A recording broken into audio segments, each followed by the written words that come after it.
I've always been the responsible one in our family, even though I'm the younger sister.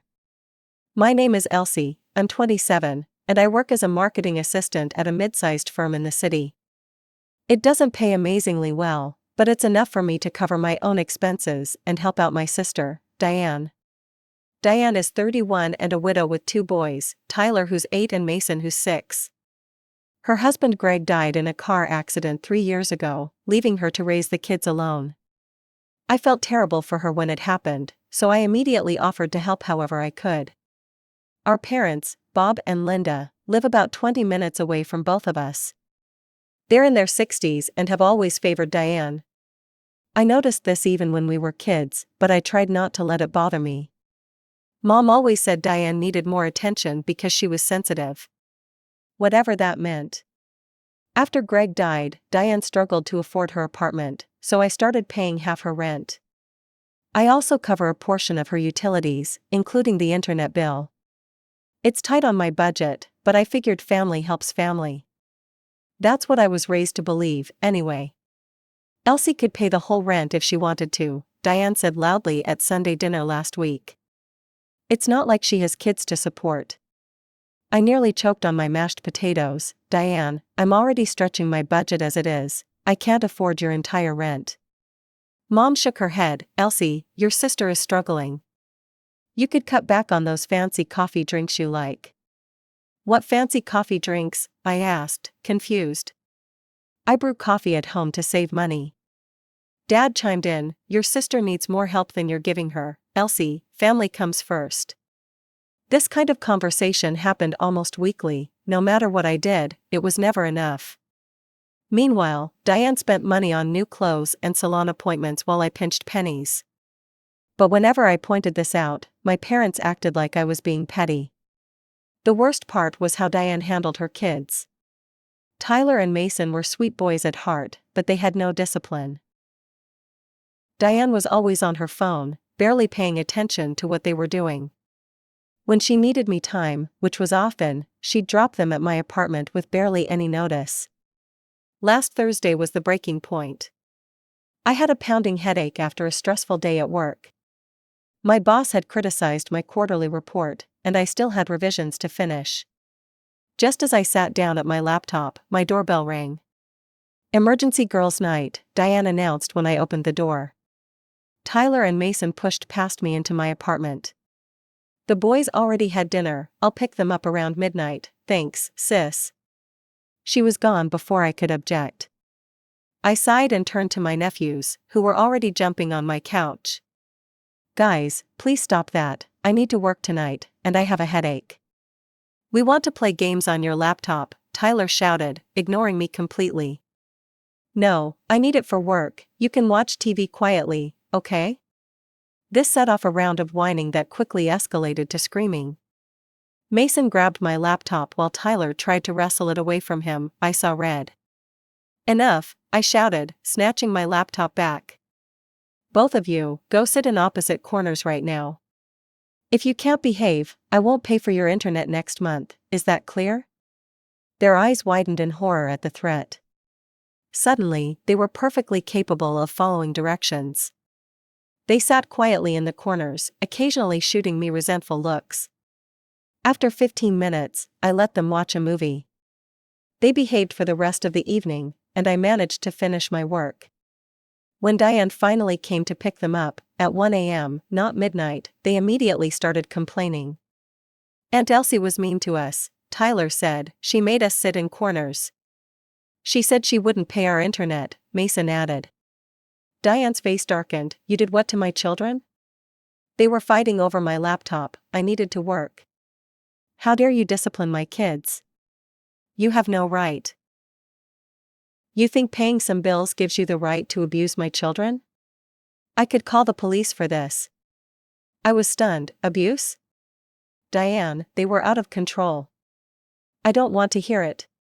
Come on, boys, we're leaving, she stormed out, slamming my door so hard a picture fell off the wall. My phone rang 20 minutes later. It was Mom. Elsie, how could you treat your nephews that way? After all your sister has been through? I raised you better than this. I tried to explain, but she wouldn't listen. As I lay in bed that night, I wondered when I had become the family villain simply for having boundaries. Little did I know, things were about to get much worse. 3 days later, Diane called me with exciting news. She'd met someone named Ryan at her yoga class. He was divorced, worked in finance, and was totally hot. I was genuinely happy for her. Maybe having someone new in her life would take some pressure off me. Over the next 2 months, Diane's relationship with Ryan became the center of her universe. She talked about him constantly, showing me pictures and relaying their conversations. Initially, I was thrilled for her. She deserved happiness after losing Greg.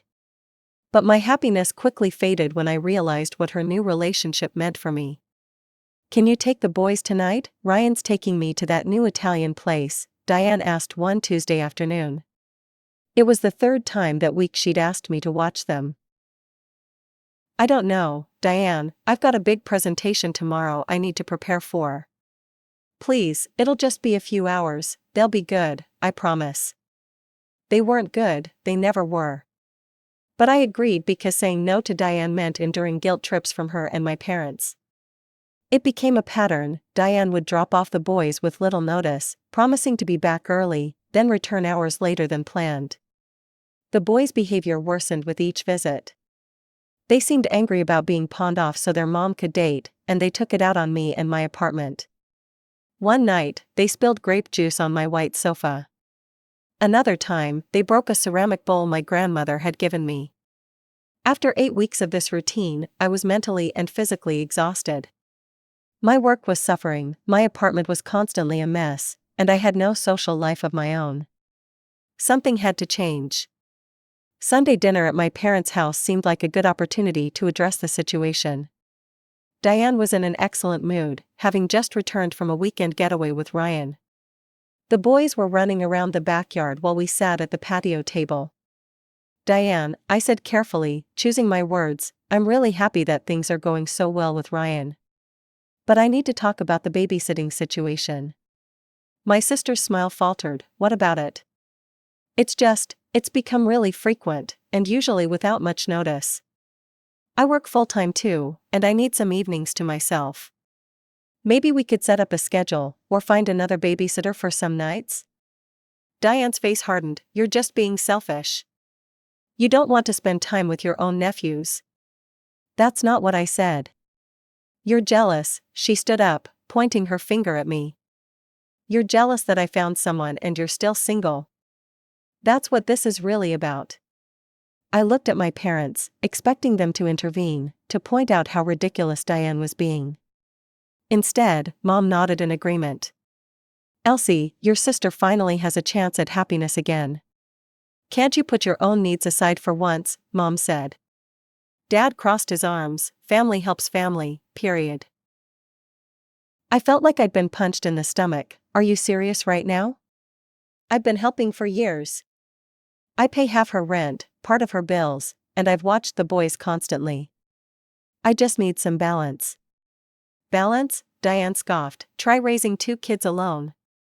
"Oh wait, you can't even manage to find a date." That was the final straw. I stood up, my chair scraping loudly against the deck.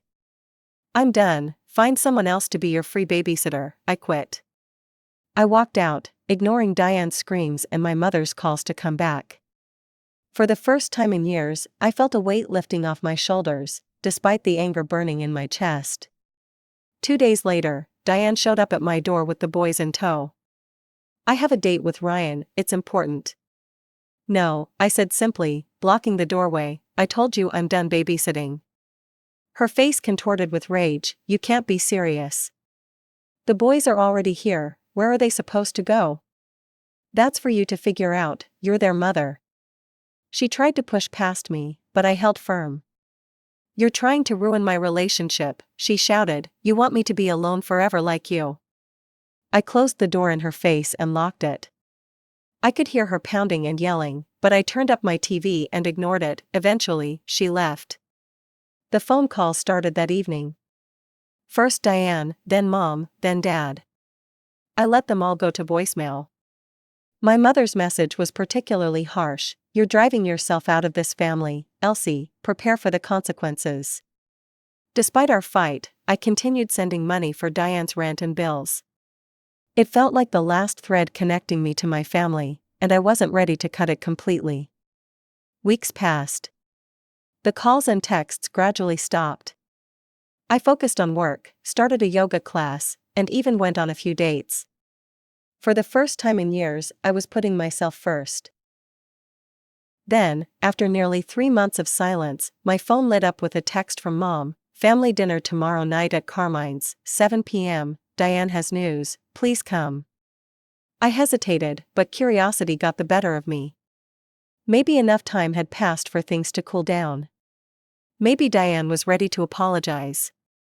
I texted back a simple okay and spent the next day anxious about what awaited me.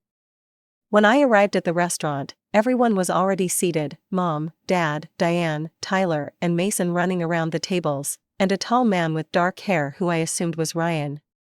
He stood and extended his hand when I approached. "You must be Elsie, I've heard so much about you," he said with a warm smile. I doubted anything he'd heard was positive, but I smiled back. "Nice to meet you, Ryan." Dinner started pleasantly enough. Ryan seemed normal, even occasionally shooting disapproving glances at the boys when they acted up. Diane was practically glowing, holding Ryan's hand on top of the table. Maybe things really had changed. After we ordered our food, Diane cleared her throat dramatically and reached for Ryan's hand. "I have something important to share with everyone," she announced, her voice ringing with excitement. "Ryan and I are getting married." My parents erupted in cheers. Dad clapped Ryan on the back while Mom wiped away tears. "Congratulations," I said, genuinely happy for her. "When's the big day?" "4 months from now," Ryan answered. "We found a perfect venue with a cancellation." "That's wonderful news," I said. "I'm really happy for both of you." Diane's smile suddenly hardened. "There's something else you should know, Elsie." The tone of her voice made my stomach clench. "The wedding will be small, family only." She paused, staring directly at me, "and I've decided not to invite you." The table fell silent. I felt like I'd been slapped. "What?" I finally managed. "You heard me. This wedding is for people who act like family. You made it clear where you stand when you refused to help with my children." I looked at my parents, waiting for them to say something, to defend me. Mom looked down at her plate. Dad shook his head. "Your sister's right, Elsie, you brought this on yourself." I couldn't believe what I was hearing. 3 years of financial support, countless hours of babysitting, and all the emotional labor I'd put into helping Diane meant nothing because I'd finally set a boundary. I didn't say another word. I simply gathered my purse, placed some cash on the table for my meal, and walked out. No one called after me. That night, I made a decision. I blocked all their numbers and removed them from my social media. But I couldn't bring myself to stop the automatic transfer that paid Diane's rent. Life went on. I threw myself into work, made new friends at my yoga class, and even started dating a guy named Michael who worked at the coffee shop near my office. I was building a life that didn't revolve around my sister's needs, and it felt good. From time to time, I'd check Diane's social media. She posted regular updates about wedding preparations, dress fittings, cake tastings, venue photos. Not once did she reach out to me, neither did my parents. 4 months passed quickly. The wedding was scheduled for Saturday, and I was planning a quiet weekend at home with takeout and Netflix. Michael had invited me to a concert, but I declined. As much as I tried to pretend otherwise, I knew I'd be thinking about the wedding all day.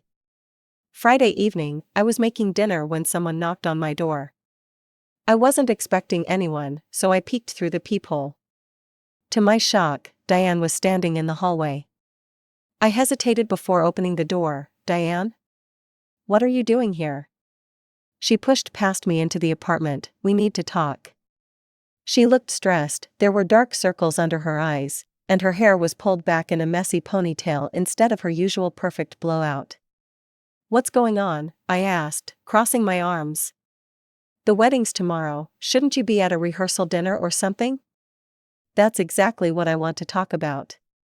She sat on my couch without being invited. I need you to watch the boys during the wedding tomorrow. I stared at her, certain I'd misheard. You want me to babysit, tomorrow? When you've specifically uninvited me from your wedding? Look, they can't come to the ceremony, they'll ruin everything. Tyler's going through a phase where he interrupts constantly, and Mason broke a vase at the venue during our last visit. So hire a babysitter.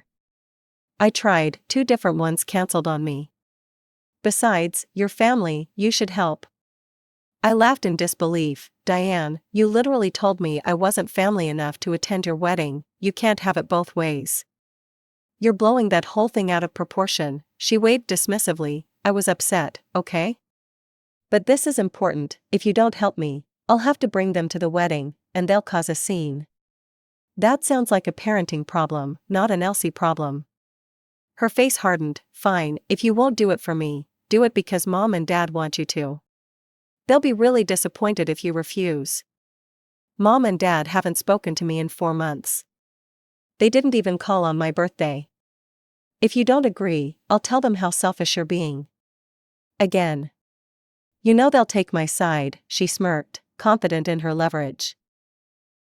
I felt a familiar anger rising in my chest, but this time, I didn't let it show. Instead, I forced a neutral expression. What time should I expect them? I asked. Diane's face lit up with victory. The ceremony starts at 11 a.m., so I'll drop them off around 9:30.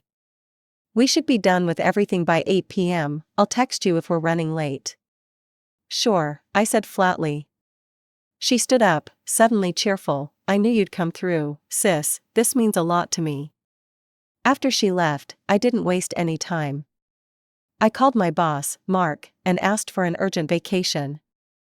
I had nearly 3 weeks saved up from the previous year. After he agreed, I hung up and immediately opened my laptop.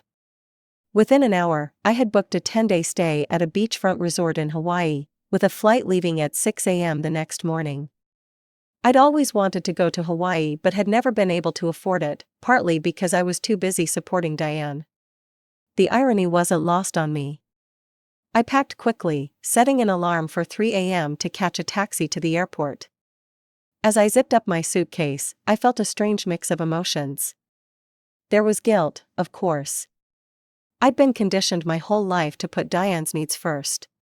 But underneath that was something else, excitement, freedom, and a delicious sense of finally standing up for myself. I slept fitfully that night, half expecting Diane to somehow sense my plan and show up to stop me. But my alarm went off without incident, and by sunrise, I was on a plane heading west. My phone switched to airplane mode. The flight attendant handed me a mimosa as we reached cruising altitude. Celebrating something? She asked with a smile. I took a sip and looked out the window at the clouds below. Yes, I said, my independence. Hawaii was everything I'd dreamed it would be. The resort was located on a pristine beach with turquoise water and soft white sand. I spent my first day alternating between swimming, napping in a hammock, and drinking colorful cocktails brought by attentive staff. For the first time in years, I felt completely relaxed. I kept my phone off all day, knowing what would be waiting for me when I turned it on.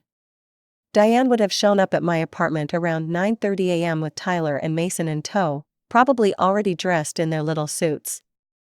She would have knocked, then pounded, then called repeatedly. By 10 a.m., she would have been frantic.